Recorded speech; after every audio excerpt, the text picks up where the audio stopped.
in the dark there and we can't hear you.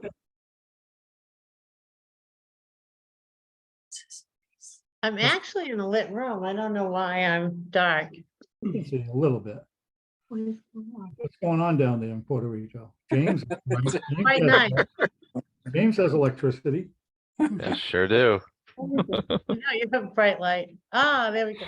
Thank you. All right, so you're good then. All right. Good evening, ladies and gentlemen, and welcome to the City of Gloucester Zoning Board of Appeals Remote Zoom Meeting, February 9th, 2023. Consistent. This meeting is recorded by video and audio in accordance with state open meeting law, consistent with the governor's orders suspending certain provisions of the open meeting law. This meeting will be conducted by remote participation. Additionally, all votes will be by roll call during this meeting.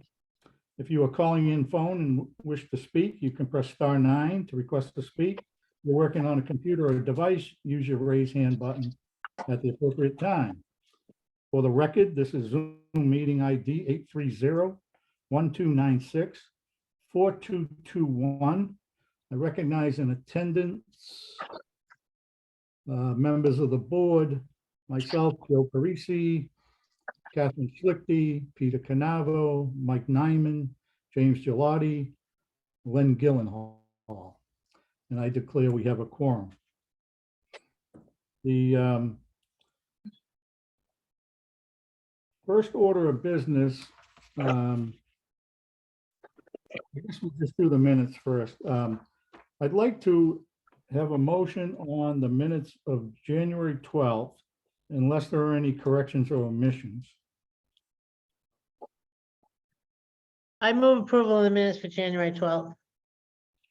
Second. Motion made and seconded on the minutes for 112. Roll call vote. Ms. Schlichty, Yes. Mr. Diamond, Yes. Mr. Canavo, Yes. Mr. Gelati. Yes. Did I say that right? Yep. And Mr. Gyllenhaal. Oh. Is he there? No, Mr. Parisi. Yes. So the minutes of 112 are approved. I'm going to defer the minutes of 126 to our next meeting. I'm away and I just got them and I have some questions on some things. So I'm not going to take that up now.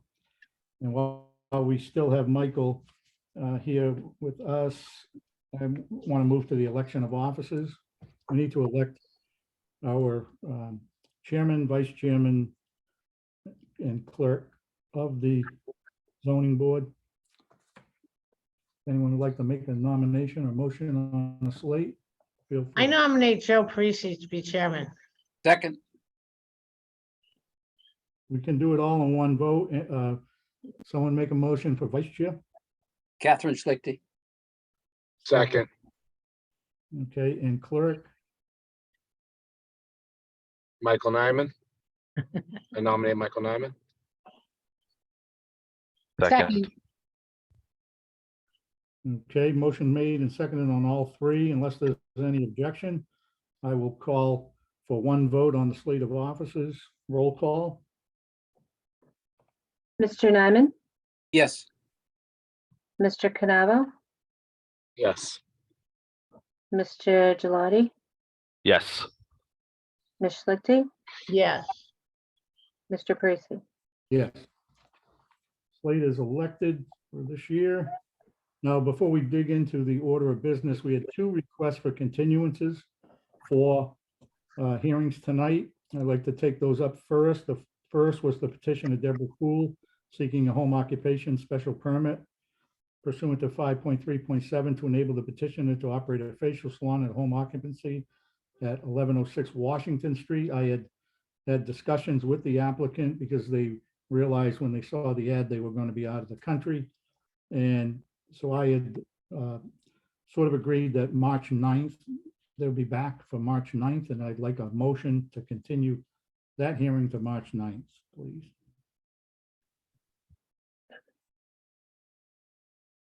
I move we continue the petition of Deb Poole at 1106 Washington Street to the March 9th hearing.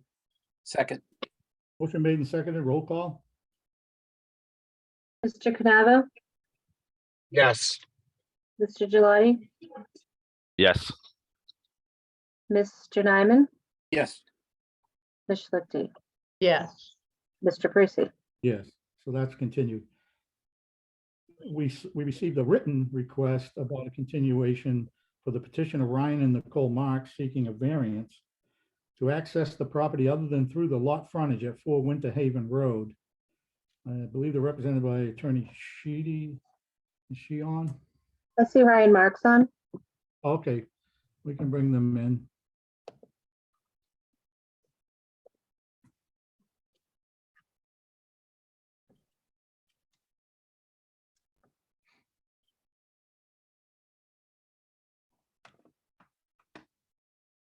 Ladies and gentlemen of the board, Ryan Marks, 6 Winter Haven Road in Gloucester.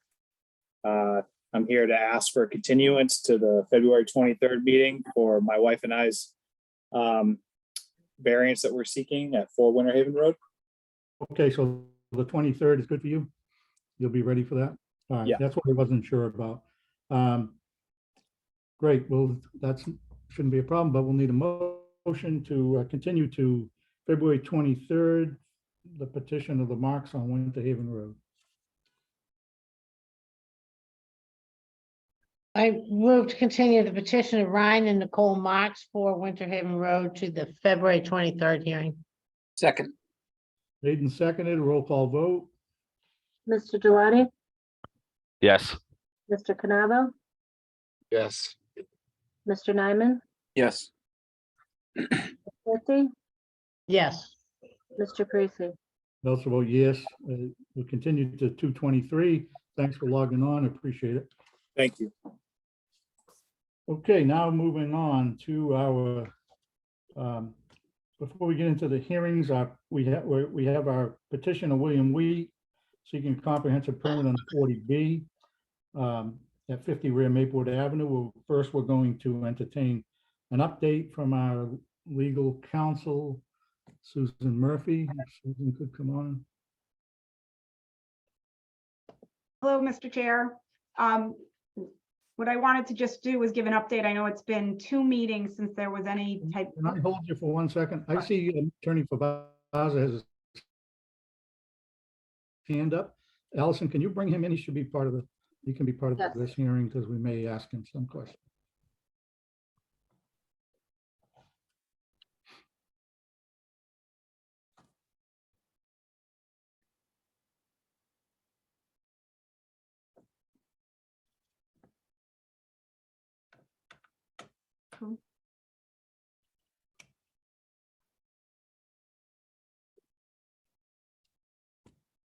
am I? I must have frozen. You're there. No. Oh, I am. I'm here now. Okay, There we go. Thank you. Sorry about that. James, we don't have your video. There we go. You're back. Sorry about that. Susan? Okay, thank Sure. you.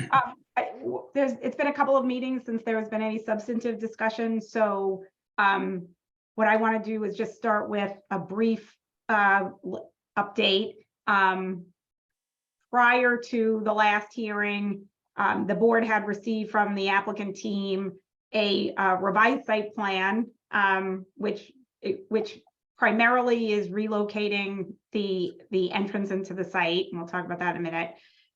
A traffic study memo from the applicant's traffic engineers, and some updated and revised stormwater report also from the applicant team.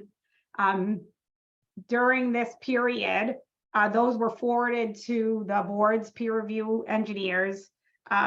Those are currently under review. I know that the applicant's respective engineers have reached out to the peer review engineers.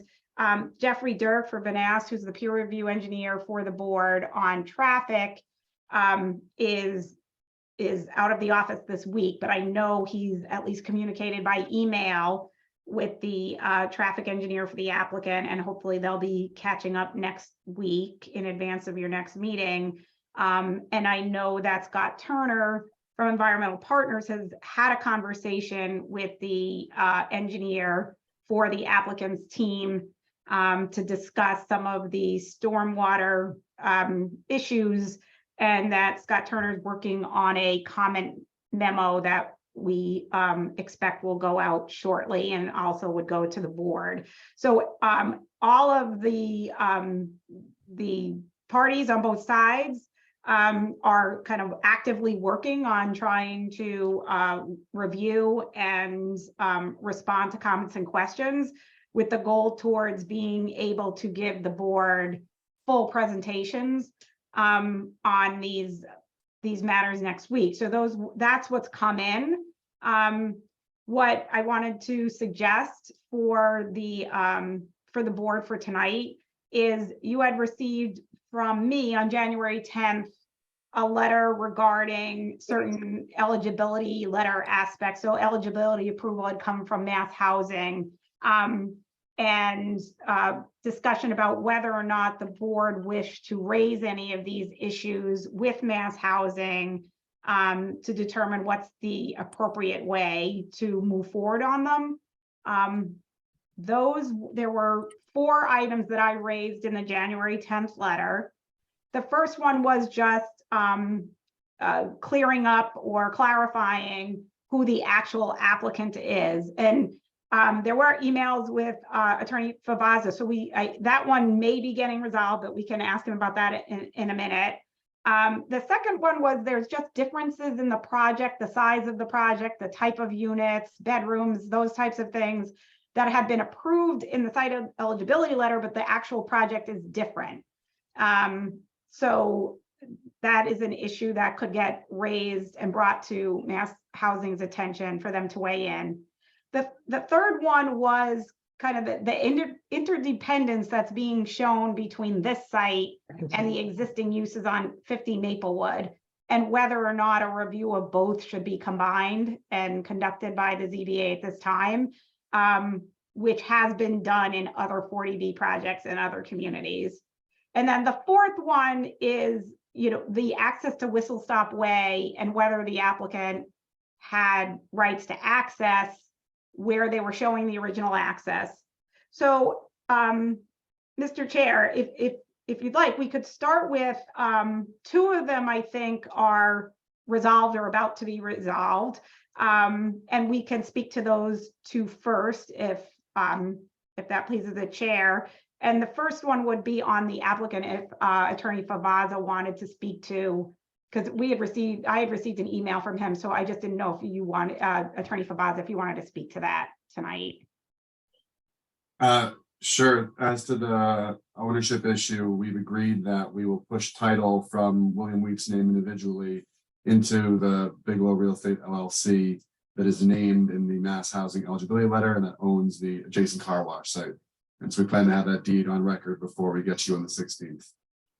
Right, and then my recommendation to Attorney Favazza is he submit a letter modifying the application just to reflect that, so that the record of the board would then substitute the new entity or the new owner for Mr. Wheat. So that was my recommendation on that. So that's one of the 4.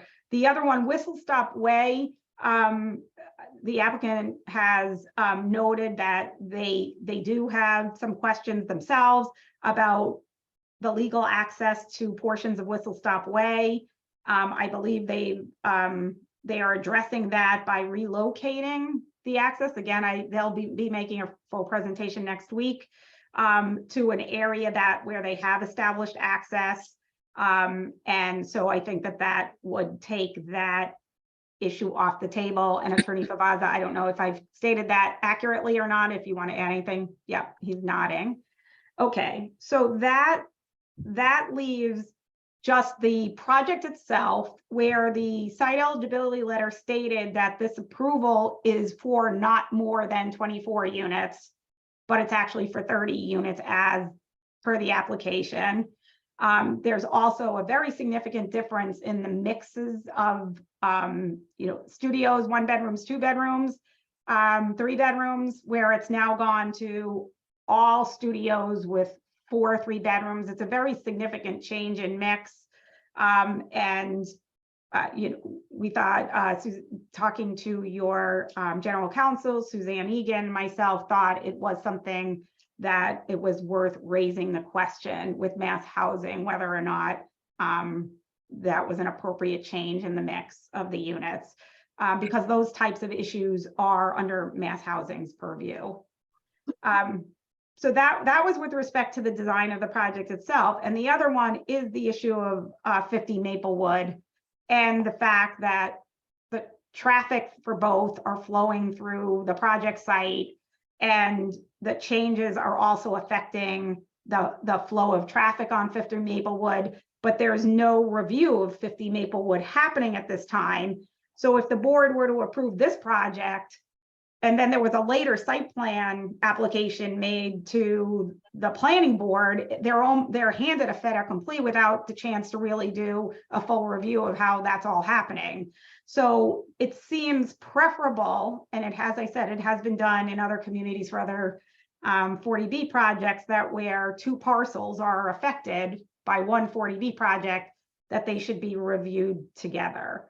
And so if please the board, then you could authorize council to draft a letter to mass housing to inquire about these topics. But I'm also happy to kind of answer any questions you have and discuss it further, and see how you want to proceed on that question. Attorney Cavazza, did you want to comment on those two at this point? Yeah, I appreciate that. As Attorney Murphy just mentioned, as to the mass housing eligibility letter, when the original 24 unit plan was approved, and then additional site work led to the redesign for the application that you have before you, the applicant went back to mass housing and said, hey, we've updated the plans. And the kind of unofficial answer we got from mass housing was, this is a 40B, that plan is going to get chewed up, chopped up, and revised a bunch of times. We really can't be re-reviewing every iteration of this. Go to your local authority, get your plan dialed in with them, and then come back to us. So they had no issue with the concept of this going to 30 units. We ran it by them. They just were not looking to entertain them being every stop of the way. So we have no problem with what Attorney Murphy said as far as going back to mass housing.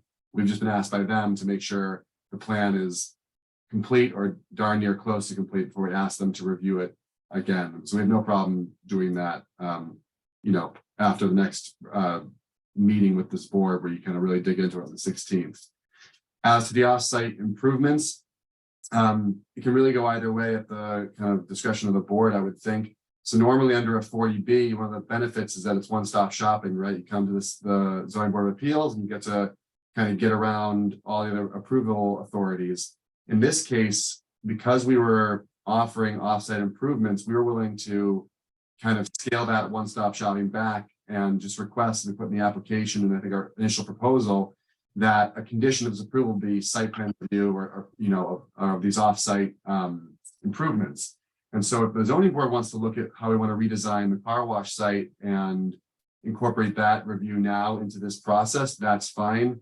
Again, genuinely, with all due respect, my thinking at the time of breaking this up was, okay, it's a site plan issue. That's really the planning board's bread and butter. They're really the board that, does this for, for routine practice and has the expertise in it. The same as, going to the planning board for variances or height permits. It's really not what they deal with. That's what you guys deal with. There's a reason they're specialized boards. That said, if you think you are prepared and adequately equipped to go through and do the offsite improvements also, we can just wrap this in. The last thing I will say is that the planning board, we went there for their recommendation and their review of this application. They were under the impression, based on my representations at the time, that I'd be going back to them for that car wash site.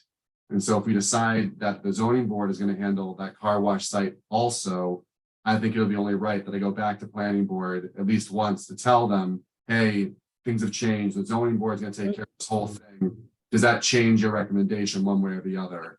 And if it does, then we'll come back with a renewed recommendation. If it doesn't, then we're okay to go. That's the only piece of, bit of caution if we do decide to have you handle everything, including the car wash site, is the planning board thought they were getting another bite at this apple as to that lot. And again, from the applicant's point of view, we can go either way. It's really the ZBA's discretion as far as we're concerned. Okay, thank you. I think with regard to the 50/50R discussion, I will want to wait until next week's meeting when everybody can be there looking at the plans, and maybe we can touch on what those offsite changes might be and whether or not we think they're going to affect what we're doing. And whether the planning board would want to add to their recommendation, but I don't think I'll deal with that tonight. We'll wait. We will deal with tonight, I want to have a motion put in place that we do ask Mass Housing to take a look at and update the application so that it's in line with what we're with. I think we're at 30 units. I don't see us going away from that any dramatic amount. So I would like to at least, so we're clearing up who the applicant is. I'd like to clear up the Mass Housing. You've taken care of Whistle Stop Way issue, I believe, with the little redesign of the entry, and we'll leave the 50/50R discussion to at least next week or maybe the week after. Does that sound okay? All right. Susan, is that? Yeah, the one thought I had on the 50/50R was if we're going to send a letter to Mass Housing, that maybe it just be flagged as a, to say if the ZBA determines that it is appropriate, that they need to have Mass Housing kind of weigh in at this point, rather than not that it would require the ZBA to do it if you determine that they could be reviewed separately and you and the planning board prefer that, but as opposed to going to Mass Housing twice in the next few weeks, would it make sense to at least note that this is something that the ZBA is looking at? We can handle it either way. I just thought it might be more efficient to do one letter than have to go to them twice. Okay. And what would that motion look like that we were talking about? A motion to authorize council to write to Mass Health and inquire about the size, the change in the size and the layout of the project, or the number of rooms in the project. And I mean, I don't know how we can't combine 50 and 50R. We're 50, I mean, as I recall the plans, the car wash is actually using some of the 50 rear for its access and entrance. But anyway, I would like to have them inquire about, combining the lots as well as to whether they should be combined. So I would just move that we authorize council to write to Mass Health. Does that sound right, Joe? Yeah, so I think that I would add a little bit more to that and just have it be to authorize council to raise issues regarding the compliance with the project eligibility letter. And so I think that's what I said, to raise issues regarding compliance with the project eligibility letter in a letter to Mass Housing on behalf of the board. That sounds just like the motion you wanted to make. And I so move. No. I just added a little more on, just a little bit. Yeah. Right. So I move that we authorize council to write to Mass Housing and inquire about compliance, the project's compliance with its eligibility letter. That's perfect. And to inquire about the combining of 50 and 50R. Yeah, it's all with the issues, that's all the same. So under the regulations, the board has the ability to raise issues related to the project eligibility letter. The project eligibility letter also references that there's connections between 50 and 50R. So I think just by just by doing the vote to raise issues related to compliance with the project eligibility letter. I think you cover Okay, all of that those covers issues. everything. Yeah. So that's a motion made Second, and seconded. Roll call vote. Mr. Canavo, Yes. Mr. Gelati, Yes. Ms. Schlichty, Yes, Mr. Nyman, yes. Mr. Gyllenhaal, Yes. Mr. Parisi. Yes. Okay, we've approved that action. So the next week, it's next Thursday's special meeting about 50 rear Maplewood Avenue 40B application is going to be held at the Harbor Master's office on Harbor Loop. I know some of you will still be remote. I want to apologize to the public because I may have given the impression that the public's going to be able to attend that meeting because that's what I believed was told to me when we requested to do this. However, I've been informed, although I haven't been directly informed by the administration, I've sort of been informed that that's not what they're going to allow because of the capacity of the Harbor Master's office. So the only people that are going to be allowed in there are going to be the board members, the applicant, all the consultants on our side and their side, and legal, both ends. And it will be what they're calling a hybrid. So it'll be on screen. The public will be able to view. And we certainly hope the public's going to be able to ask questions and weigh in when we go to public testimony. I'm not all that happy about where I've ended up here, but that's what the ruling from above is, and that's what I have to follow.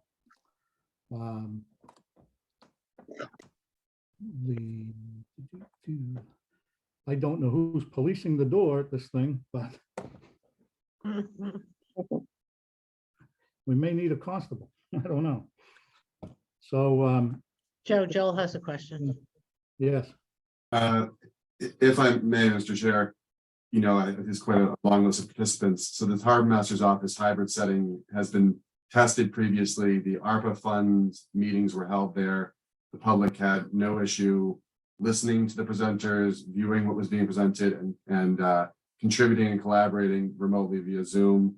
So if anyone is worried on the attendance list, it has been used before. I think the Board of Health has used it. So I just make sure that if anyone's kind of freaking out right now at this announcement that, this is not a first try. This is a facility that's been used previously by the city for similar meetings. And I'm hopeful, as the chair is, that we'll be able to engage the public also. yeah, my application actually was for the library at the high school. But That would have been nice. would have done everything, but I was told the IT couldn't make those connections. Everybody's computer's on a different system in the city because we don't ever do anything consistent, and that they wouldn't be able to update everyone's computers in time and make it work. So we were denied use of the library because I was applying for every week. And we are now only having this one meeting at the Harbor Master. So again, it'll work. We're going to do the best. And like I've said from day one, we're going to make sure there's maximum participation of the public. And the reason I'm calling this meeting is because even myself, I want to get down there on the table and roll the plans out. And I want somebody to show me where this water's going so that we can feel a lot more comfortable about the project. So that's what we're up to. I will allow, there's one hand raised and it's by a city councilor, so I'm going to allow that one person if they have something they wanted to ask a question. Tracy O'Neill. Thank you, Mr. Parisi, Mr. Chair. The meeting is next week at the Harbor Master's office, and the applicant and developers and presenters and attorneys will be Sorry, allowed. Mr. Chairman, who's talking? I can't see who's Oh, I'm speaking.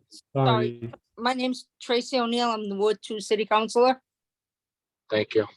Thanks, sorry about that. So I'm wondering if I will be allowed to participate in that meeting at the Harbor Master's office. That's question number one. And question number two is, will the public be able to truly see the plans as they're laid out on the table? I don't understand how the camera will be able to pick that up, No, you it, know, how that will, yeah, how the- it'll put anything presented directly on the screen. So it won't be somebody holding a camera over the table. These slides will be presented and be on the Zoom screen. okay, slide form, And okay. To answer your question, I would have to say, no, you wouldn't be able to attend. But you can. take Wow, that- as a Ward 2 counselor, I cannot attend. Not according to what I was given by the administration. That was by the administration? Yep. Okay, thank you. I'll stir that pot. Anyway, okay. So Thank you. Mr. moving on Chairman, then. oh, sorry, Mr. Chairman, I believe that your general counsel maybe had her hand raised as well. Is she here? Yes, she's there. I am here, thank you. No, I was just going to concur with Attorney Favazza that the technology provided in the Harbor Masters room will be much better able to convey to do a hybrid meeting than what we're used to. I think it's probably better than actually doing a remote meeting because of the technology and the ability so that people won't be freezing and they'll be able to see and hear things. So it's just supporting that position. Great. Thank you. Anything else? I can just summarize just so everyone knows, and we'll see if we're on the same page with the Attorney Favazza of what we're anticipating for next week, Mr. Chair, if that would be helpful. Yes, please. Okay, so what I have on my list of what will happen next week is that the applicant team will present their updated site plan and kind of go through the changes on that. We also anticipate, we've been looking at with the city planner and with your peer review engineer, the applicable zoning provisions and the requested waivers. So that might be an appropriate time to kind of just go over those, at least as a initial review. And then the second would be the traffic presentation by the applicant's team with comments from the board's peer review engineer. And then the third, which may be the one that takes the most time, I thought maybe save, for last, and that would be a stormwater presentation by the applicant's team with comments from the peer review engineer for the board. And of course, whatever questions and other discussion the chair wishes to have on each of those items. So that's just a suggested process for next week, or in any order that you prefer to handle those matters. Right. Okay, if everybody else is good, we'll. I think Joel's Yes, sir. interested in commenting. Yeah, I appreciate that. Thank you. So just the one bit of feedback or pushback I have to Chair Murphy's suggestion at the meeting that happened earlier this week between the city reviewers and the applicant reviewers, they determined that they really want to go have an on-site, a collaborative testing day. They're going to dig some test holes together. That day is not going to be until the 17th, which is the day after this meeting. So I think the plan we kind of come up with, and Suzanne, you can correct me if I'm incorrect, is that we're hoping to basically address the rest of the responses to our initial application and put a pin in drainage. It didn't make a whole lot of sense to go through the drainage report and the drainage questions until after that collaborative site visit happened on the 17th. So we're trying to get everything but drainage done. And then if we can walk out on the 16th saying, okay, we've checked a lot of boxes tonight and the last big box check is drainage, that would allow us to come back at a future meeting after the joint site visit with the two engineering teams and hopefully just tackle the drainage by itself. So it doesn't sound like they would be ready for that on the 23rd. If they did, Uh, they could- unlikely. Yeah, all right, I'm just thinking ahead where, how I'm gonna schedule. Okay, Mr. Chairman, normally we don't do the stormwater drainage, but since comprehensive permit, it's all bundled into one. yes, Because I don't know how much expertise we have in stormwater drainage. well, that's why we hired a professional consultant for us. Okay, We're gonna take his advice, I guess. Either take it or don't take it, but anyway, yeah. But that's the idea why we have the third party. Yeah, review I understand. Working for us, so. Okay. With that being said, I'll need a motion to continue this application to a special meeting on February 16th at 7 PM at the Harbor Master's office. I move we continue the application for 50 Rear Maplewood Avenue to a special meeting date of February 16th. 16th at the Harbor, 7 PM at the Harbor Master's office. February 16th, correct? Yeah, Second, Motion made and seconded, roll call vote. Ms. Schlichty, yeah, Mr. Nyman, yes. Mr. Cadavo, Yes. Mr. Gelati, Yes. Mr. Gyllenhaal, yes, Mr. Parisi. Also vote yes, will be continued to the 16th, and my intention is to go as long as we need to that night so that everybody can feel comfortable, they've got their questions answered. And other than, like we say, the test pits for the drainage, I think we can get a wrestle around and get a good handle on what's happening a little clearer. So that's what I'm looking forward to. We won't be there all night. Okay. Thank you. thank you. Thank you very much. Now we're gonna move on. Thank you, to Suzanne. Our continued application. So Joe, Yes, Michael. I think gotcha. for discussion, I'm going to check out here. Yep, thank you. Okay, very All welcome. right, I'll see you in a Bye, week. Michael. Thank you.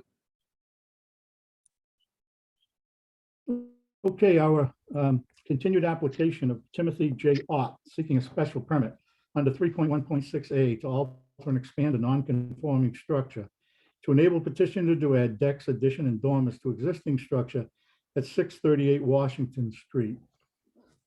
He's represented by Attorney Favazza, and I just want to note for the record that people that heard the original testimony on this application, myself, James, Catherine, Rob's not here tonight, Peter and Len. So myself, James Gelati, Catherine Schlichty, Peter Canavo, and Len Gyllenhaal will be voting on this application. Attorney Favazza, you available? I'm here, yes. Mr. Chair, I just want to be clear, my recollection was that Mr. Gelati missed the first meeting, Mr. Gyllenhaal missed the second meeting. Have they both had a chance to watch or read as necessary? I've Um, reviewed the plan yeah. as needed and feel confident that I can vote on it. Thank you.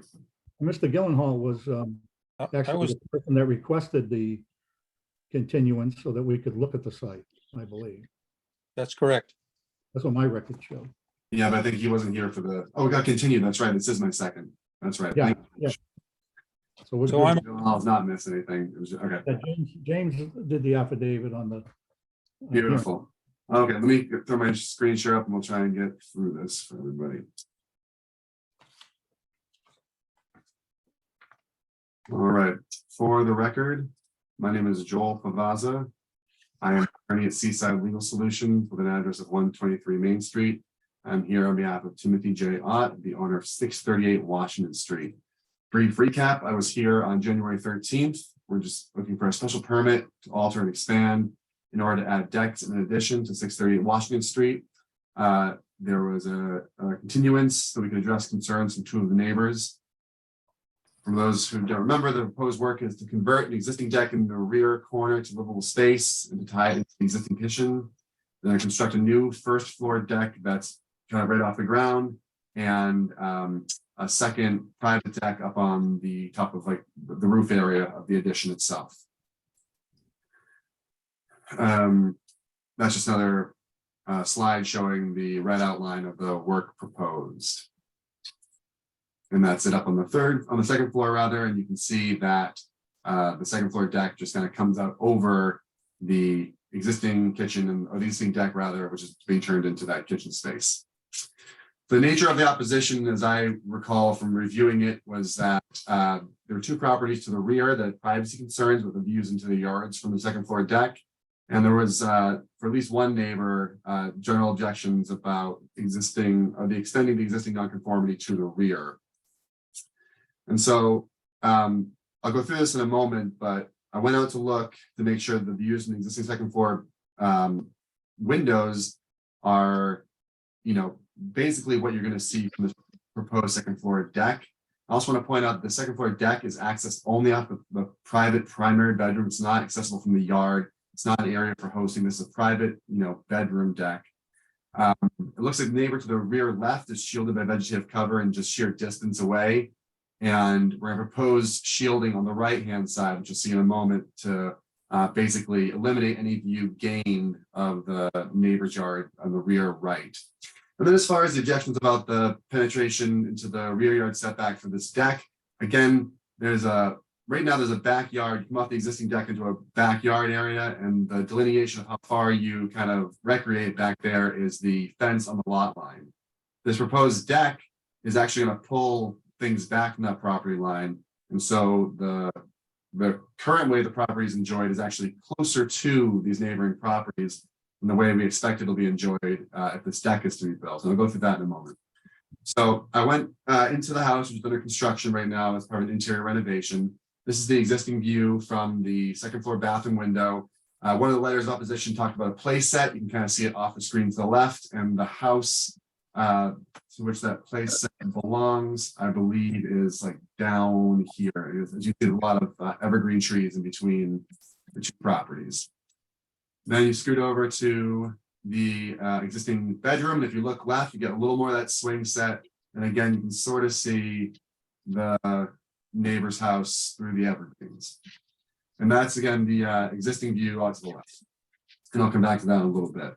This is the existing view out to the right. And so there was the owner of 640 had written a letter and had a representative speak on her behalf about concerns about increased view into their yard area. And so this is the view from the window as it exists. And so to see what the change was going to be, again, you remember the second floor deck is not going to extend any further than the existing kind of kitchen bump out now. So despite that snow, I went out there and stood at the edge of the roof where the deck would be. So this is the equivalent of me standing at the height and the distance of the proposed deck. And I took the picture again. And so what I will note is there is some gained view. You'll notice in this picture, when I'm standing at the edge of the roof, which is equivalent to the edge of the proposed deck, you see two planters and you see a little bit of ledge right there.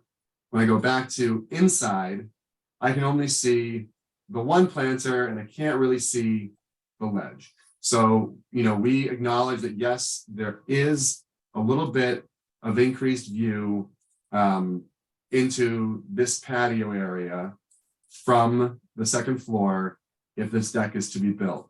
But I would point out that as far as views of this deck here, views to the front of the house, views, to the yard, that's all staying the exact same. So what we did was we proposed to put arborvitaes. There's a 6-foot fence. We're approximating 8 or 9 foot arborvitaes. And as you can see, even down back to the picture of me standing at the edge of the roof, we're down to just seeing the one planter again. We really can't see this ledge back here. So that, those arborvitaes would in turn eliminate whatever this gained view is of that patio area. This just shows you the kind of dense arborvitaes we're thinking here, lush green, you can't see through them, they're vegetated year round. And that would, again, whatever minor intrusion into the privacy that they have currently on that patio from the second floor would be basically reset with these. And we would be happy to take a condition on any approval that these have to be planted as presented to you tonight. But now we'll go back down to the first floor deck. And again, there are two decks at issue here. So I've got plays there for scale. And this is the backyard as it's currently used. You can see that Tim has his lobster pot chairs right up against the fence. He's got a bench further in the further down the picture. And basically, when people recreate out in this backyard, the delineation of how far they go is this fence, which is pretty much on the property line. You'll see there's a gate in the fence that's to allow Tim access to his easement across the neighboring property down to the water.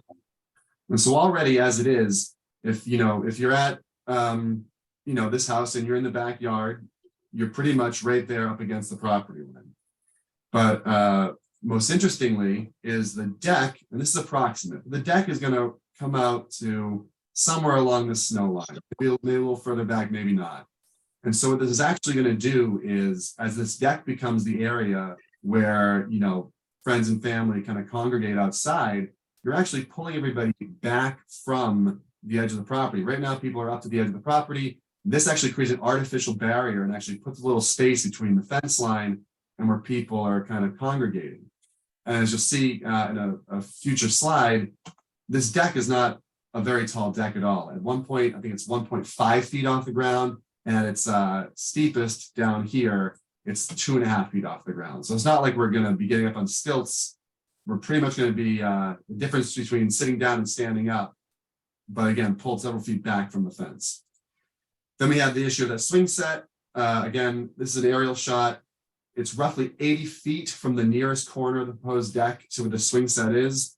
And so if you go there, you look at it, you go, okay, well, where's the swing set? I'm standing here at the proposed corner of the deck. Okay, there's a swing set. And you go, okay, I can sort of see it.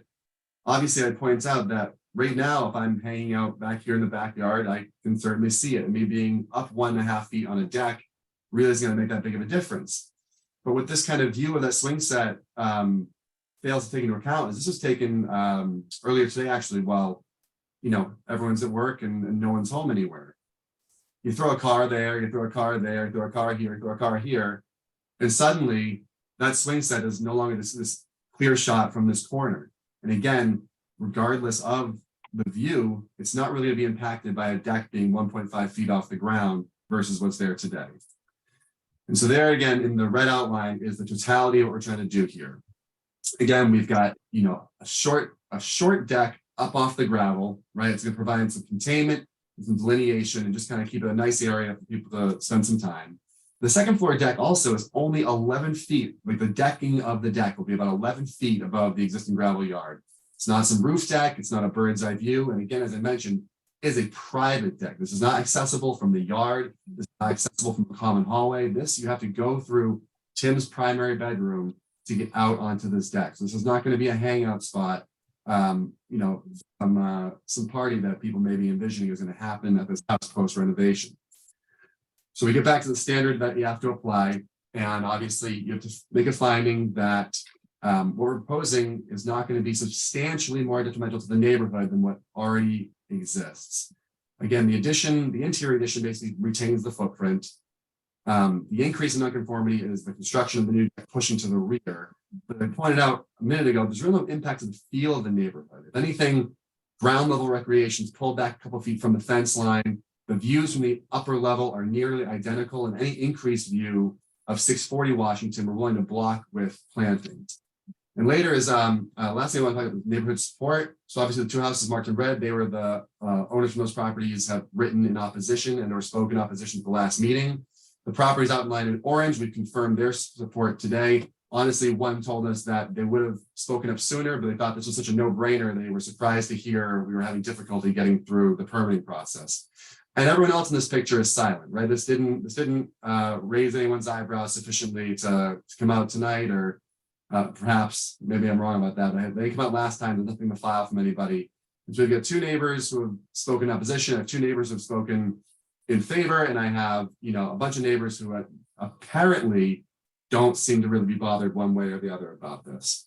So the relief requested again is a special permit to alter, expand the non-conforming structure, and we are asking that you condition it upon the planting of 4 to 6 arborvitae with mature height of at least 8 feet in approximate location shown at tonight's hearing. And so I thank you for that. I will stop my screen share and turn it back to you. Thank you. I remind everybody that we had completed the public hearing. It was closed, and we would discuss motions and possibilities when it was asked by a member if we could continue and take a second look, site look individually of people that wanted to. And that was our motion. So we're back to discussion of the board. Have the objecting neighbors seen the trees and all that, which to me seem to be reasonable? Is it reasonable to the neighbors as well? May I respond? Sure. Yes. Sure. Thank you. So the applicant himself has been in conversation with the neighbor. We have not gotten her to agree or disagree to anything specific. We have not been able to pin her down with a yes, you can represent to the board that we are good to go. There's been a lot of we'll work it out later. And I don't know what that means. So I don't want to misrepresent it to the board, but we've been in contact with her directly from my client, the applicant, to her. And again, I don't know what the "we'll work it out later" means exactly, but this is our best approximation of what we think addresses the concerns specifically addressed in her written statements and what the person who spoke last time on her behalf. Mr. Chairman, I know we closed the public hearing.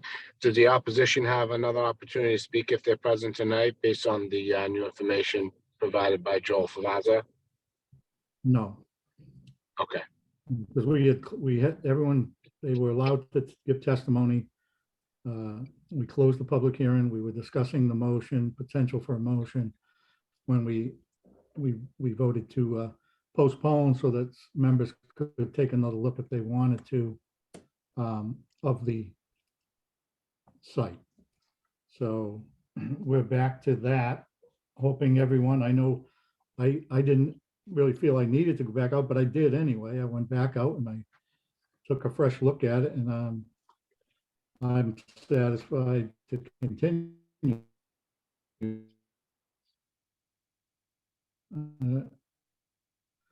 I lost him. If anyone else has more to say, I appreciate it. Would you? Losing you, Joe. Yeah, you broke We'll up lose it. there, Joe. You're back now, it looks like. Me? I did? Yeah, Me, right? I was just saying that I chose to go back out and take a second look just because we had time to do it, but I was still of the same opinion on it, but looking for anyone else's comments. yeah, I feel, the same thing. I think it's a modest proposal, what the homeowner wants to do. I do think that, I hadn't noted the the swing sets at the first site visit. And I did take a particular attention of them at the next one. And I do think that there is a fair amount of distance. I don't think this is an unreasonable use of their property. I do like that you've offered the arborvitae's, because I do think that helps soften. You're closer to when you're looking to the rear, to the neighbor on the right. So I think those arborvitae's will help maintain some privacy for them. And I appreciate that the applicant has offered that. With that condition, I would be willing to approve it. I completely this- agree.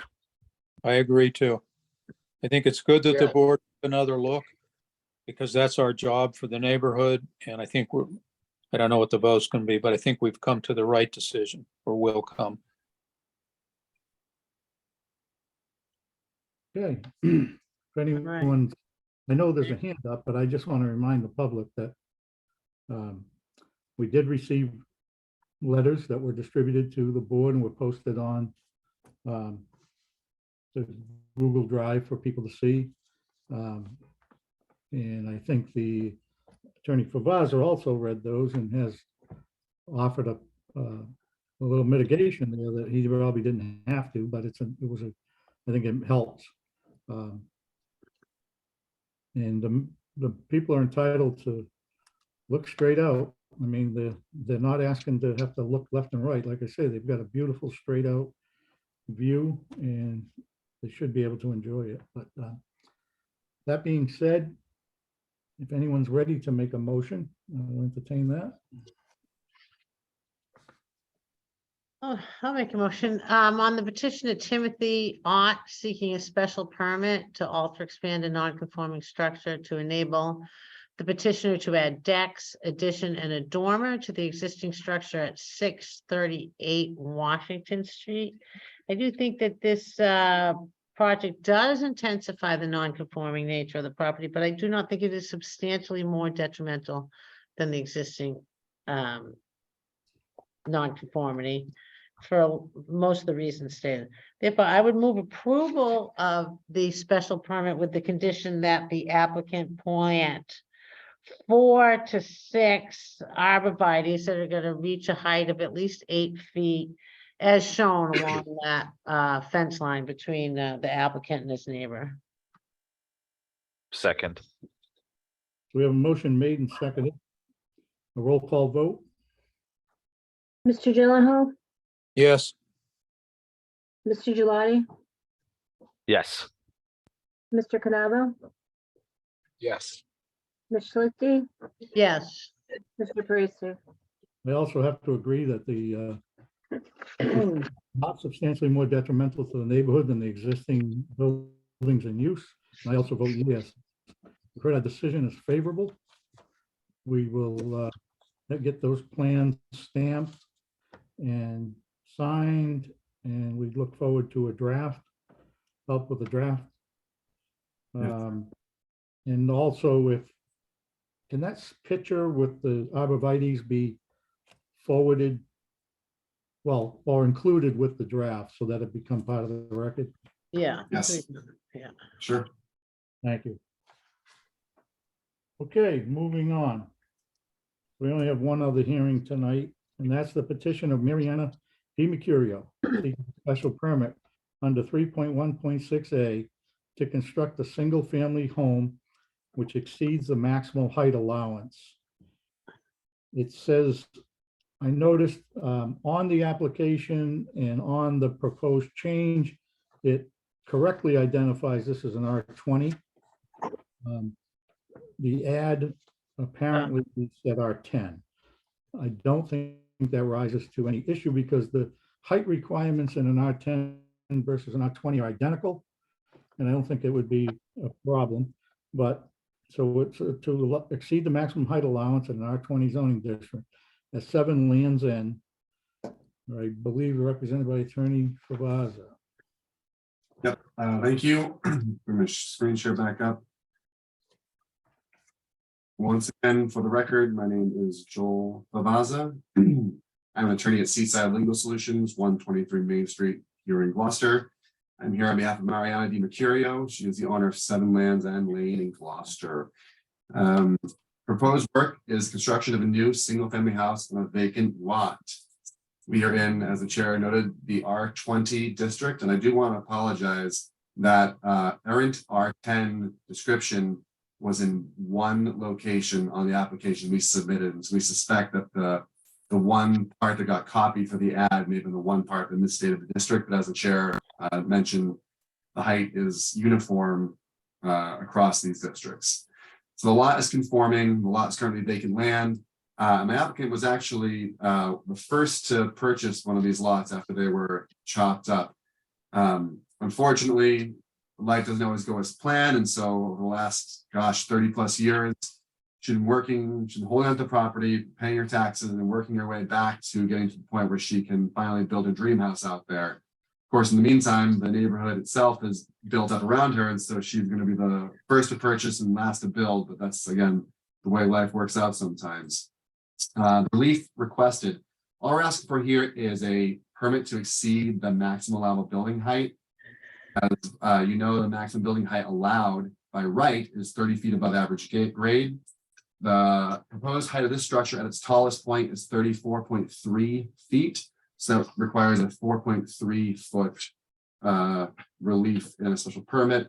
Here's the table from the application. Again, it's a conforming lot and the house otherwise conforms, so there's nothing going on up top, just that one special permit line. Per usual, I have the full set of plans here. This is the site plan, some renderings. We have all the floor plans. And I'll pop briefly. This right here is a great example to show you what we're talking about. So it's this little, the smaller room in the middle, where it says TV room. This is the room that is the third floor. And it's just this room. And again, it's built so that you can kind of congregate and get some views out of the windows in the front of the back shore, hopefully. And I'll talk more about this in a little bit, but I'm going to be very clear. The only part of this building that exceeds 30 feet is this room. And that's all we're looking to get permitted. And there's the roof plan.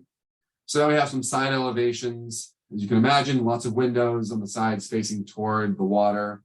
And I've just colored this to show you again, everything in green is by right constructions. We're talking about the impact of what we're asking for here. We're talking about the part of the house in yellow. We're not talking about the totality of the house, because everything in green can be built. It is the totality, it's just that the yellow part on the very top of the very center of the building. That is what requires a height permit.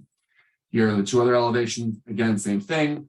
And I've colored the yellow brick area. It's labeled a stone tower here, but I've done more digging into these plans. I think it's a chimney for a fireplace, so that probably does not require the permit. Chimneys are allowed to exceed 30 feet. But it's colored in yellow here just to be, more cautious than reckless. But I'm pretty sure that yellow chimney does not need part of this relief. And in either case, it's no higher than the roof line, so it's the same relief regardless. Here's the map geo imagery. Here's the base map imagery from map geo. Here's a little street side view. This is at the corner of Harriet and Land's End, and you are staring directly at the property. So here's the standard to be applied. In order to grant a height permit, you have to find that the increase in allowable height is consistent with neighborhood character. It cannot be substantially detrimental to the neighborhood because of obstruction of views, overshadowing, impairment of utilities, or other adverse impacts. And it has to be in harmony with the general purpose and intent of the GZO. The typo that should say within 200 feet. So the 200-foot radius, the houses vary from a 1.5-story cape to 3-story mansions on the ocean. Once you get a little further out, you can go look at the housing project that's going up where the Ocean View Inn was. Those things are all incredibly large structures. I believe they're all above 30 feet. So this is, not unheard of in this area. And then you have to show that it can't be substantially, or that will not be substantially detrimental. So I'll show you in the next slide. We've situated the house back into the right-hand limit of the lot, meaning the setbacks allowable in the lot. And that sits between the nearest houses and behind areas where it would otherwise be problematic for these houses. It's also been designed in kind of a tiered wedding cake style, so that the footprint of the portion that's over 30 feet, again, is really centered up on the lot and is much smaller than the lower floors. So coming back to this, you will note that it's always hard to see on these zoomed out plans, but we've got annotation. Here we go. We have our drawing line. So I've got I'm sorry, it's clicking around. In any event, you can see the front yard setback line is 20 feet. The stone patio, as you can see the stone patio in the lower left corner, not even that walkway gets all the way out to 20 feet. I can use my laser pointer actually, I think. Right, so we've got your setback line is here. Then we have a walkway, stone patio, and the house is back here in red, right? So the house has been pushed further back than it needs to be from Harriet Road. And it's also, here's your other front yard setback from Land's End Lane. And so this house, this corner right here of the house can be tucked all the way down right here. Land's End Lane has a really great view down Land's End Lane this way toward the ocean. And the further, where's my mouse? The further you drive this building into this corner, the more of Land's End Lane's view you can capture. But there is a house at 9 Land's End Lane that's built pretty close to the street. And there's also a house over to the right here in Harriet. And that if this house we're proposing was built to where it's allowed to as of right, even at 30 feet above average grade, it would really kind of screw up the view from the houses behind the house next door, anyone trying to get a view down Land's End Lane. This was intentionally driven back into the corner. You see, we're up against the right-hand setback and almost up against the rear setback, or the side setback leading to the rear. And that again was to make sure that when Mariana goes to build this house, we are not screwing up things for those who already are in the adjacent properties. And again, the part that's 30 feet above average grade is centered up right here. So that gives even more of a view corridor across the lower portions of this house by anyone behind it. So that was kind of the idea behind the placement of it. Of course, that being said, you push the house back 90 feet, get up yourself so that you can see up and over the vegetation and the house that's going to be in front of you. This again is taken almost at the corner of Mariana's lot. And so for her to still kind of get a view of this little area, she has to kind of just go up one more floor and try and peek out over what's in between her and the ocean. And so I will also note that on 3 sides of that top level, there are no windows. And those are the 3 sides that face the nearest neighbors. So anyone who's concerned that, oh, they'll be up there and they can see into our property, they can see into our yard. Well, no, she can't. She's not putting windows on those 3 sides. The only windows are going to be out the front, so she can, again, try and look out toward the Atlantic Ocean. And also I want to point out that the surrounding properties, with the exception of the one that is directly to the right, which is pretty level, all the other surrounding properties behind Mariana's proposed home are higher up at the front doors, meaning that the grade level at Mariana's doors Last year.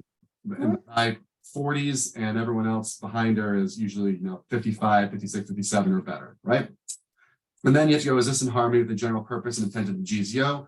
Well, yeah, it's taking a vacant lot and it's positioning a house in an intelligent way to make sure that it's compatible with the neighborhood, to make a very productive use of it by allowing, again, you have this lot that is not too far removed from the Atlantic Ocean. You're allowing it to get a view of that ocean without having to kind of obliterate views by the neighbors. This just shows, again, on those renderings, you can sort of see from the renderings that we have, no windows on the sides of this last little floor pointing toward the neighbors. The windows are here on the front to look out again at the ocean. That's what they're intending to do.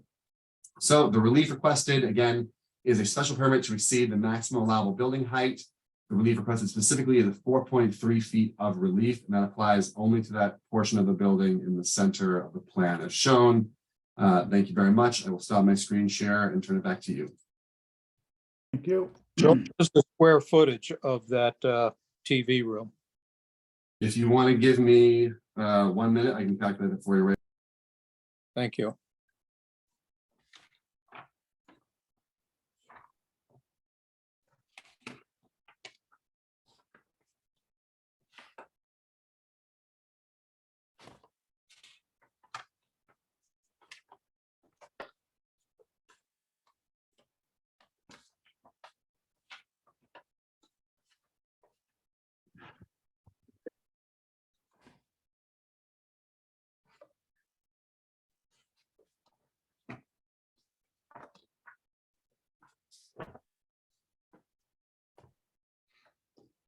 Sorry, I don't have it. I'm working from a hotel room. I don't have a scale.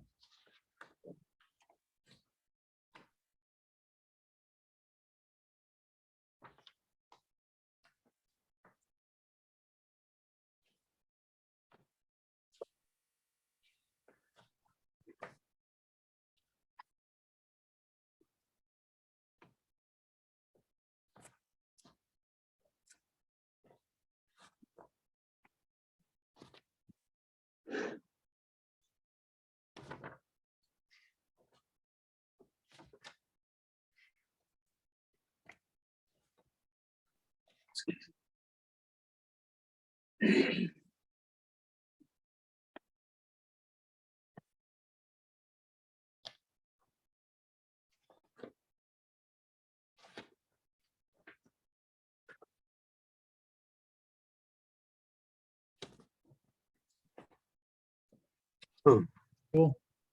I'm coming up with a rough estimate of 1,150 square feet. Not That's pretty big. on the record. I don't believe that's accurate. Is that the square or the L shape? That's the whole L shape for the TV room. Okay.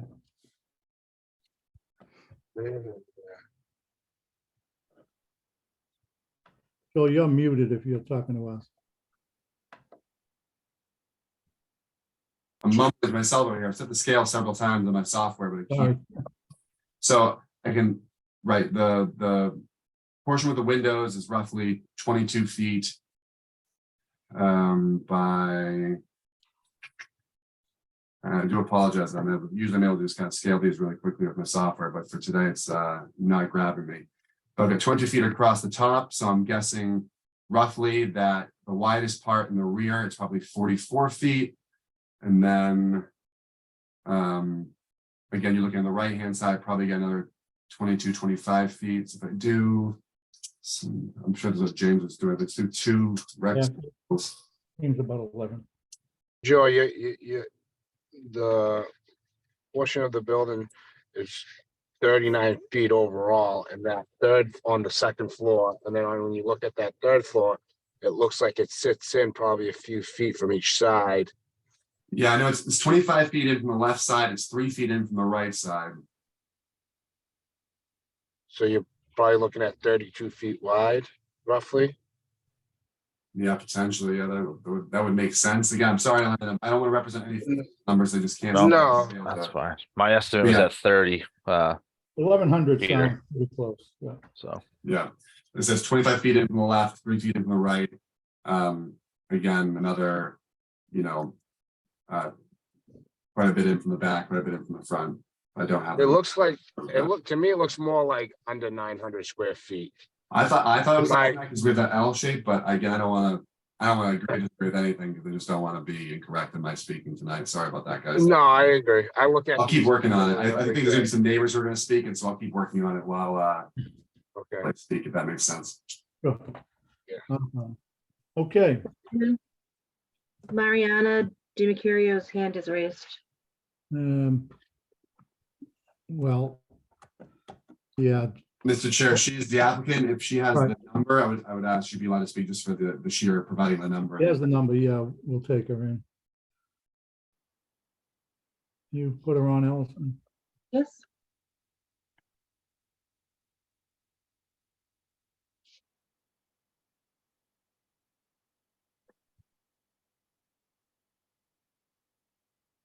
She's muted. I've asked her to unmute.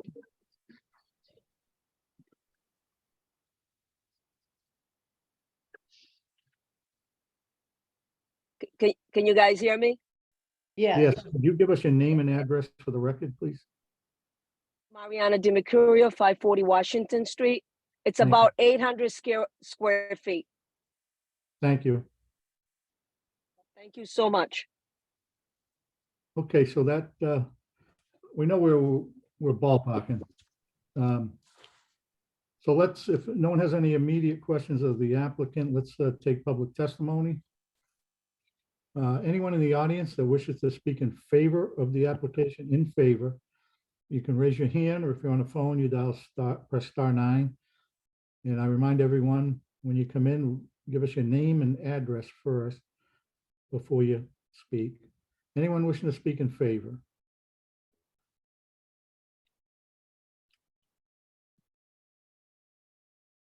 Seeing none. Anyone wishing to speak in opposition to the application? Please raise your hand. First is Trudy Summers. Thank you. For the record, Trudy Summers from 3 Fairmount Road, which is the property to the corner, directly adjacent to the property we're discussing at Land's End. And I oppose the variance for several reasons. One is I don't think that I don't think it's correct to characterize the building as in keeping with the neighborhood. I appreciate the examples that have been given by Mr. Favazza, but I don't think they don't correlate. The very, very large homes that are down along Atlantic are actually, they're down a hill. So the houses that sit up along Harriet are able to see over them. The buildings that are being built on the old Ocean View Inn property have a golf course behind them. So while they may be extended in height, they don't impact anybody's views. So I don't, and I also think it's taller. I could be wrong, but I believe it is correct that the houses surrounding it were not permitted to have variances for the height. So it would be in opposition to that. Just for clarity, two things. One, this is a special permit, not a variance. Okay. and which matters on the standard that they need to meet. But where is your street? I'm trying to follow it on the map.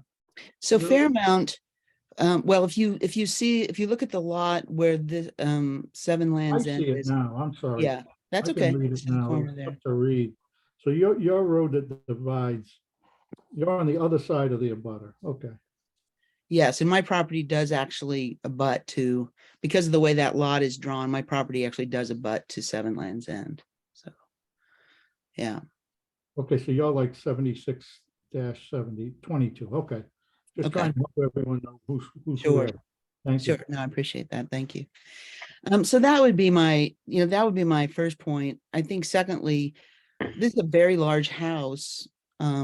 The top floor is not a small floor. It's actually about the size of my first floor of my house. So I think it actually is quite substantial. And so I think it does create a sense of looming over my house as well as the surrounding houses. And additionally, I think how it was described in the letter that I received, that by building it this way, the owner was trying to catch a small glimpse of the ocean from the third floor. But that characterization troubles me a little bit. You can catch small views of the ocean from the street. So from the third floor, there will be unobstructed views, but it will block my small glimpses of the ocean in that direction, which I do get some of from my second floor. And I do think that's the purpose of the zoning rule, is to prevent that from happening. So on that basis, I would, I'm in opposition to the special permit. Thank you. Mhm. Next, we have Brenda Fleming.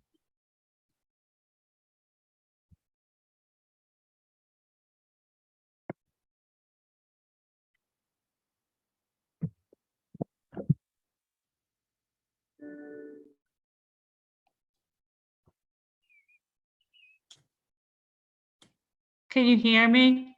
You can now, yes. Okay. So my name is Brenda Fleming. I live at 38 Harriet Road, which is the lot directly beside the proposed building.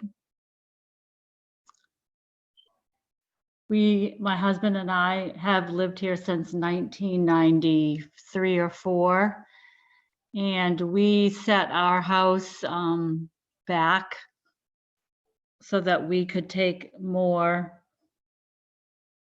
of a view from the ocean, and also built the house what they call an upside down house. So my kitchen, living room, and dining room are on the top floor. But again, as Trudy Summers said, Miss Mercurio wants to get a glimpse of the ocean from her third floor. Well, in fact, exactly what Trudy said, you can see the ocean from standing in the street in front of her lot. So to use that as a reason or an excuse to get a variance or an exception or whatever you want to call it, I think is ridiculous. My husband and I tried to get one and we were turned down.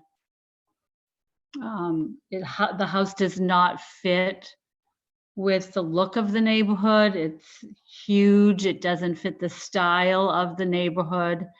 And it definitely obstructs my light and my view from the side of my house.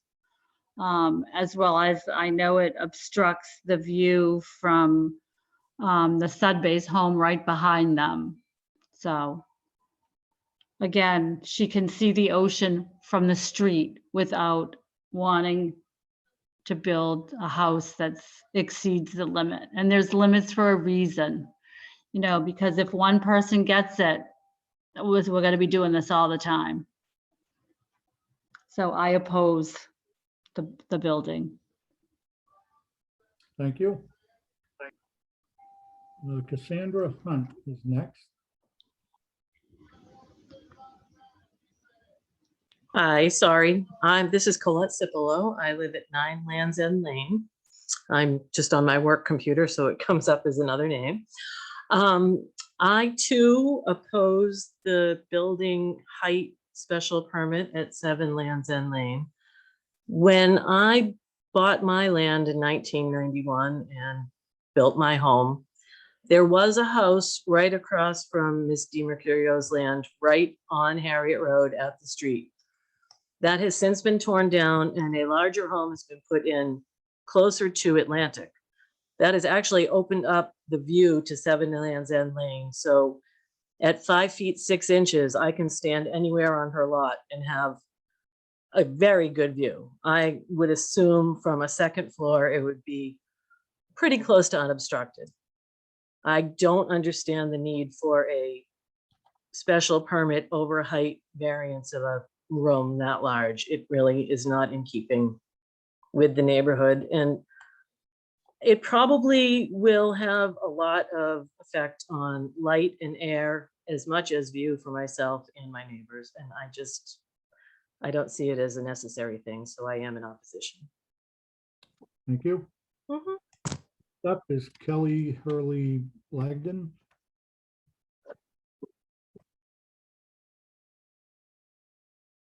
What happened? You lose her? Oh, I got it. Hold on. She's there. Can you hear me now?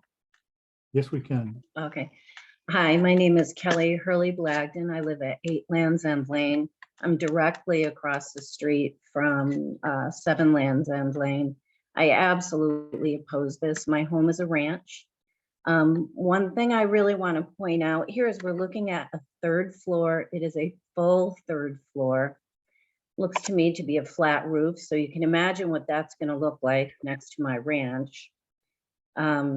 And I want to point out, we're talking about this wedding cake style and this small 3rd floor. However, we're not talking about the 22 by 22 foot deck that will be on that 3rd floor with a jacuzzi facing my house.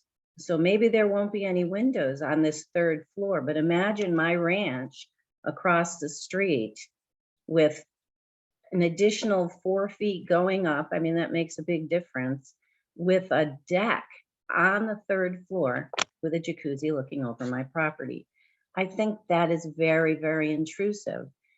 The main reason I oppose this is there's a beautiful view from that property. I've walked that property. I sell real estate. I've walked on that lot when it was on the market. Part of the beauty of that lot, and the reason it was on the market for such a high price tag, was because you can stand right on that lot, street level, and look straight down Land's End Lane and catch a beautiful view of a beautiful blue ocean. The photo that the attorney showed was really misleading. That was standing at the back of the driveway across the street on Harriet, looking past his house, not up onto the property, which would look straight down the road. So I see no need for this special permit. It sets a terrible precedence for this lovely little neighbor. And so that's the main thing that I want to say. I wish her well, and I hope they can build something beautiful over there. whatever style she chooses. However, I don't see that there's any reason for her to be granted a special permit for this. I really oppose it. Thank you. Thank you. Next, we have Mark Poulin.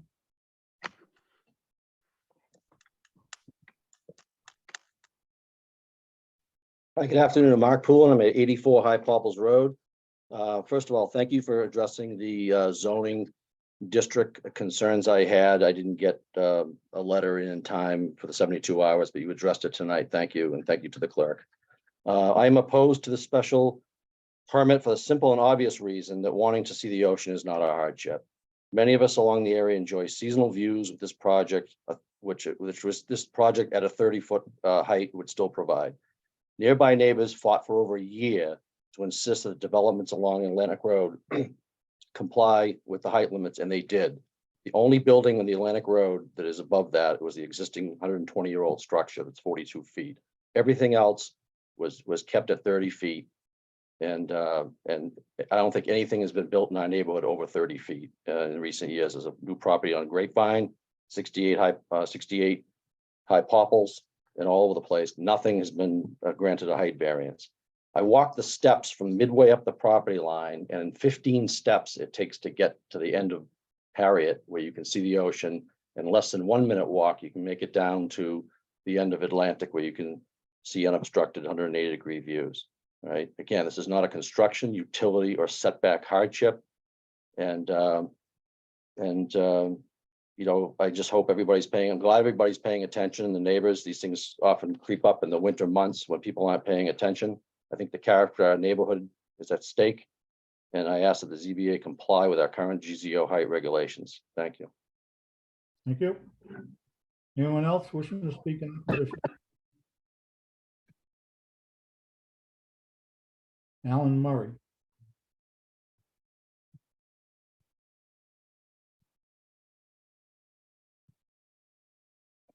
Can you hear me now? Yes. Hi, thank you for allowing me to speak. I know probably 4 or 5 of us now, I might be just repeating what's been said, but I do believe you are setting. Can I get an address, please? I'm sorry, yes. Alan Murray, I'm at 10 Lands End Lane. And according to the site map, I'm directly across from Miss Sudby. I'm at lot 7681. Yep. Okay. My view on this property, again, we're setting a bad precedence for the neighborhood if we grant this special permit to go above the 30 feet. Not only is it going to block some individuals' view, including myself, for a seasonal view of the ocean during the winter, we're not talking about a small addition here. We're talking almost 7,000 square foot property, of which almost 900 feet of it is that 3rd floor.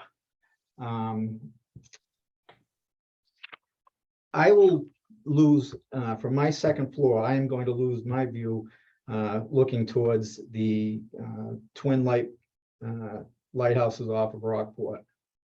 If this structure is permitted, it's there on a special permit.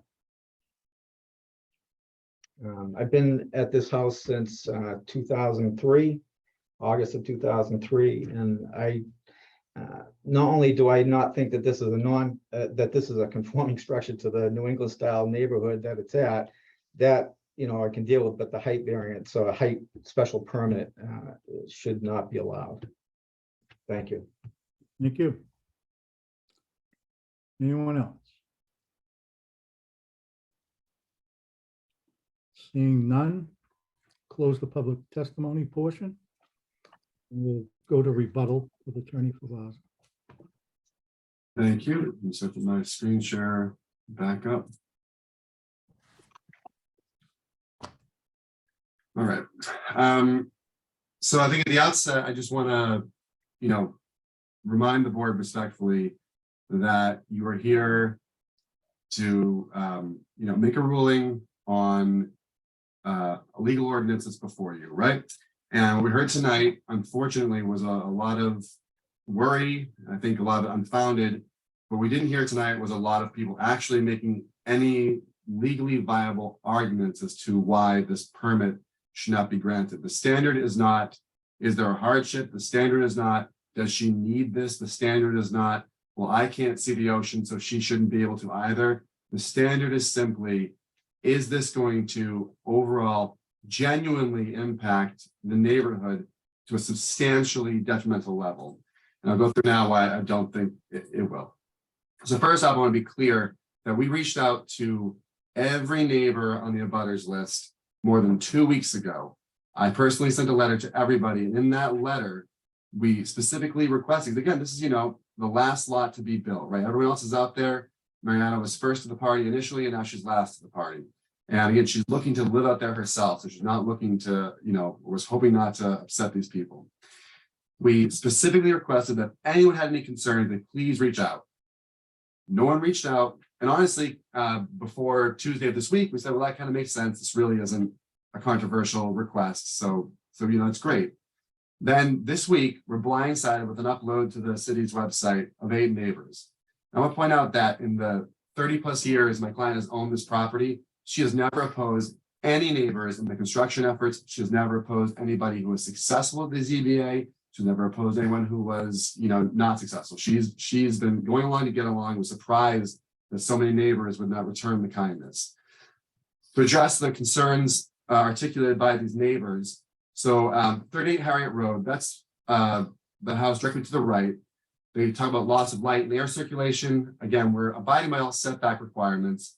And the section of the house that's above 30 feet in height is more than 50 feet from the house on 38 Harriet, right? So there's over 50 feet of distance between the edge of 38 Harriet's house and where the edge of this 3rd floor will be. I'll also point out that I believe the rest of the house comes up to about just under 22 feet to the top of the roof of the rest of the house before you get to the railings and stuff like that.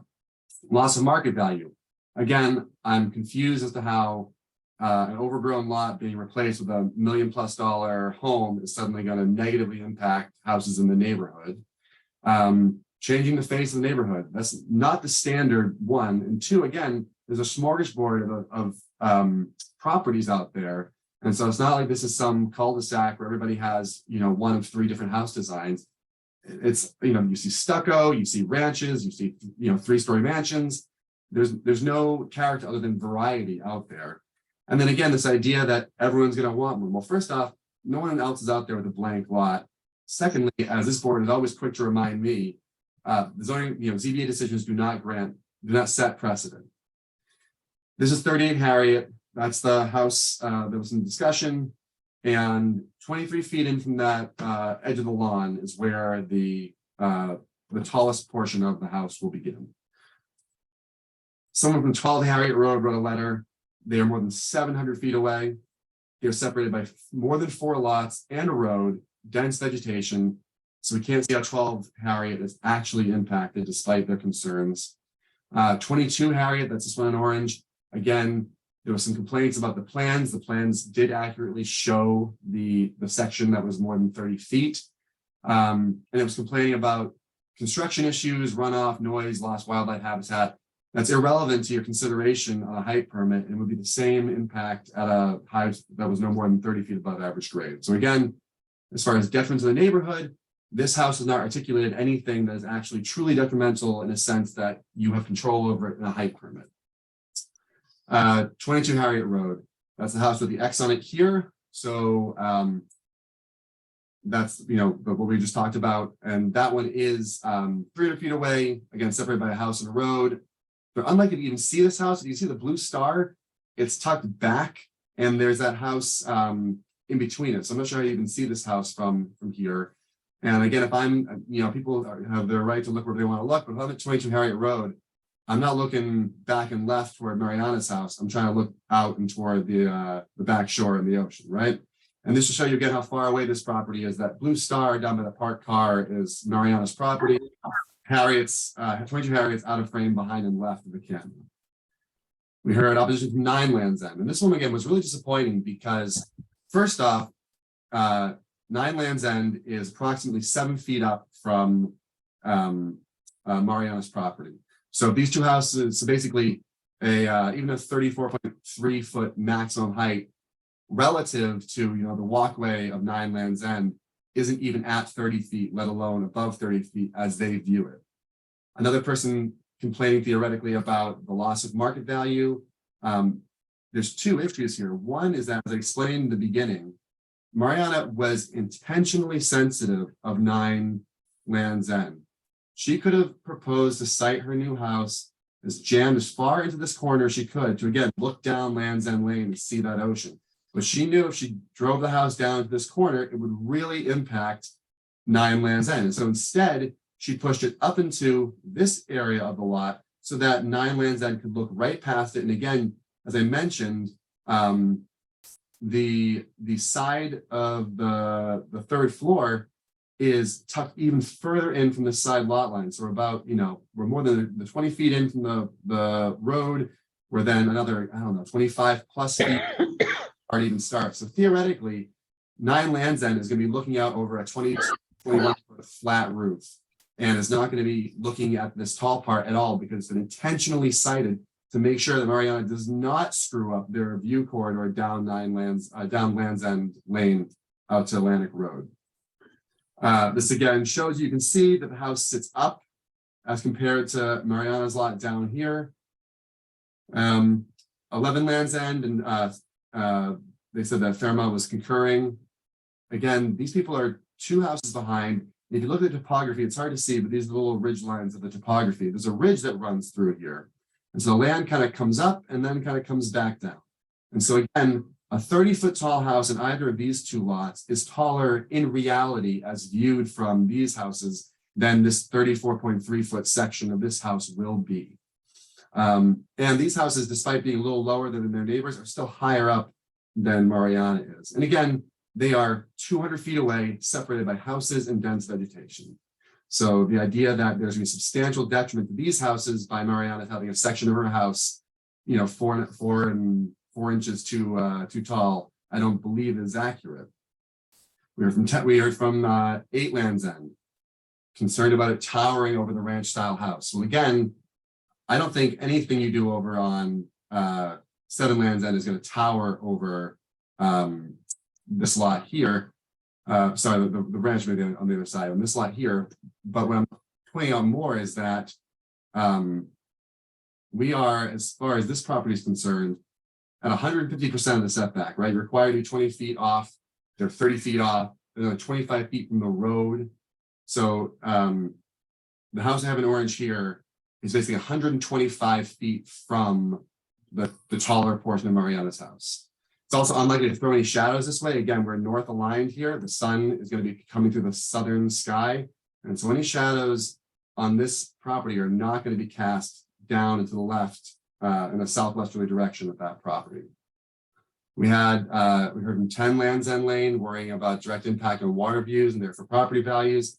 Again, if you zoom this out, this is the angle you have from 10 Land's End. And again, I can see if Mariana was putting her property, her house down here in the corner, yeah, maybe you're clipping some view there. But again, because she's driving it back into her lot, whatever this guy's able to see over the corner of Mariana's lot, and again, across all these other properties out to the ocean, is actually being preserved by the location of her structure. But again, by her tucking back, she can no longer take advantage of Land's End and has to, come up to otherwise recover the view.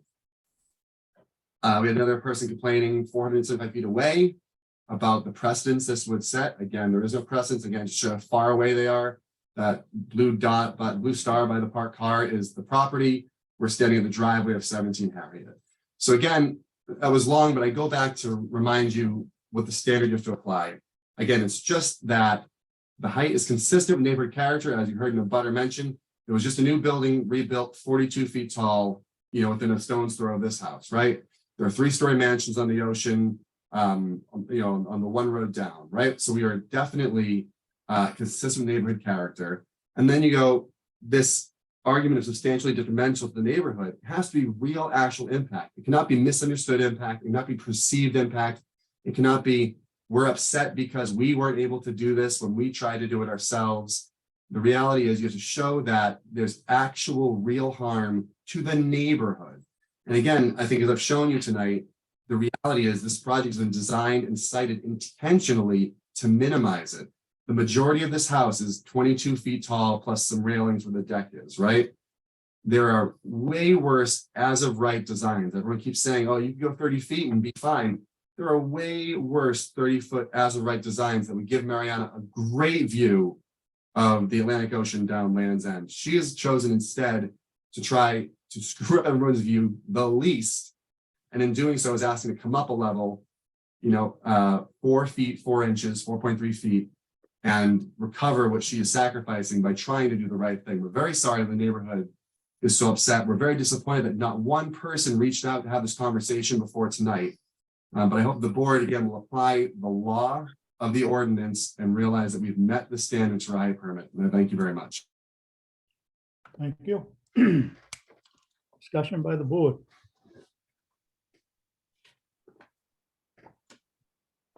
I mean, firsthand, I didn't see an issue with it. I mean, I know it's asking for a special permit, just over 4 feet. I know we looked at other properties similar to that height exception and didn't really have an issue with it, regarding the neighbors, of course. Back to what Joel was saying, I think he drew up a couple good points. The one that stuck with me was, well, we tried to do and we couldn't do it.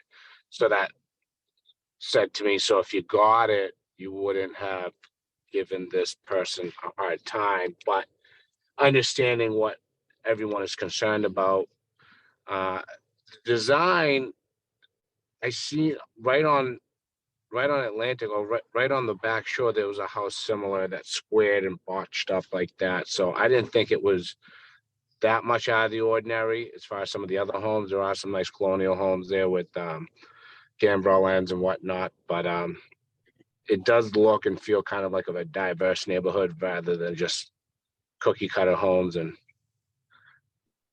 yeah, I don't really see, I appreciate her efforts going backwards, tucking it into the corner as well. I think Joel made a good point. She could have brought it to where her setbacks were and probably would have obstructed more views, if anything. It's tough that she was one of the first people to buy the lot, but yet the last to buy it. So I wonder how things would have been different had she already had her house built then. I don't know. I think it could have been worse, but I personally don't think it's that big of a deal, considering all the efforts the petitioner went to make sure that she wasn't obstructing other people's view and making it harder for them, and never really giving anybody else a hard time about their projects around them. Not that there was any, but I can see the arguments back and forth when they were building. But anybody else? Discussion, anyone? I'm with Peter. She clearly has made an effort to move the house back to that corner of the lot. With the change in elevation in the area, Attorney Favaza made some very good points on if you built, a 30-foot home on the lot behind it, it's this much higher. It's currently an overgrown lot. I mean, it's the photos provided, there's that tree in the corner. It's, I don't see how this home tucked up in the opposite corner is going to be any worse of a view for these people than that overgrown tree on the corner of the road. Again, this is just my personal feelings on this, but I think it's quite apparent that she's put some thought into the placement of the home for the neighbors. And yeah, I'm with Peter as well. I mean, there's homes up and down the back shore that look just like this house. So I don't think it's outside of the character of the neighborhood. And yeah, I'll leave it at that for now. Thank you, James. I don't think the fact that she didn't oppose any other people that build is really a legal standard that we can rely on as a plus. Right. That's, yeah, agreed. Right. That's why I didn't mention it. That's why I did. You know, a lot of times we grant height special permits because people have a need, because they're in a floodplain, but that is not, you know, it's not a requirement for granting a special permit for height. It doesn't have to be, as Attorney Favazza pointed out, it doesn't have to be a hardship that exists to justify the granting of a height exception. It really isn't, you know, how does it fit in with the neighborhood? Is it gonna, you know, cause the neighborhood not to have a view, or is it gonna, you know, cast shadows over streets or a lot of the neighborhood? And I think if you hold it up against those standards, you know, there's nothing wrong with wanting to get as much view of the ocean as you can when you live right within, you know, rock throw of the ocean. And, you know, I don't think there's anything wrong with wanting to do that. I do think, I think for me, as it is for Peter and James, I think the fact that how she chose to place her house on the lot, and the fact that it is a tiered back third floor, to me shows she's trying to be considerate of other people's views while also taking advantage of the piece of property that she has. So I won't have a problem. Agree. Yes. Special Agreed. permit. So a couple of points I just want to remind the public. This board is not a precedent-setting board. We view each project on its own merits. That's why we spend so much of our time visiting the sites, walking around. I personally went up onto the house behind it, up onto that porch, so that I could take a look. There's a lot of trees between already there. I don't know. That's where I first went to look, because I said, okay, this could be a problem for these people. But I didn't see any view that was going to go away. And I was really wondering if anybody was going to come in with pictures. Now, we've had that in many height situations before, where people have said, well, here's the view from my living room, and this is where this house is going to block. And we didn't get that. So I feel confident. I did make note as I walked it of the elevation, because I had to walk uphill. You know, it rises up 5 to 7 feet to the first house, and then that house is a bit out of the ground. So I wasn't too concerned about that. You know, yeah, we're 4 feet 3 over, but we're dropping down significant amount from the other properties. The other thing is the style is not before us. We do not evaluate what a house is going to look like. It's not a zoning issue. People can build a house any way they want it to look, any color they'd like it to be. And again, I'll reiterate what Catherine said. There is no hardship requirement in the special permit. What they have to do is meet the standards of consideration, of shadowing, of views, of things like that, which with the distances between these houses, these are good sized lots, and they're meeting all the setbacks. So those are factors when you're asking to be up close to your property boundary, and it may shadow on the neighbor. But in this case, I don't see how that could be a factor. So I agree that I think they've met the criteria for a special permit, and I would be supporting that. Is there any other discussion? Nope.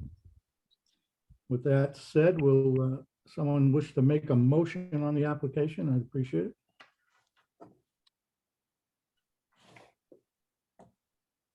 I'll make the motion on the petition of Mariana Di Mercurio, seeking a special permit under 3.1.6A to construct a single family home which exceeds the maximum height allowance at 7 Land's End. I would move approval of a special permit for a height exception, a height of 34.3 feet. correct? Second, We have a motion made and seconded on a special permit. A roll call vote?